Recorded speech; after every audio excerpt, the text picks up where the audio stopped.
We've had some people asking for a quick demonstration on our HF D100 hydraulic installation tool.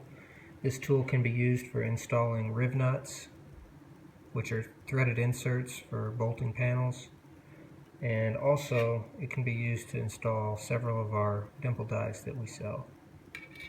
So first we punched a 3/8 hole, and then this one here is drilled out to 25/64, which is the perfect size for this 1/4 20 riv nut. They slide through the panel like that. But first, we've got the 1/4 20 mandrel here. We thread on the riv nut all the way until it stops.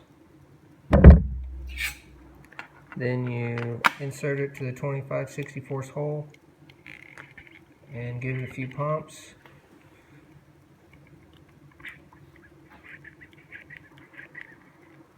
And it's stopped, and then while you're holding it, you release the pressure, and then you can spin this to get the mandrel out.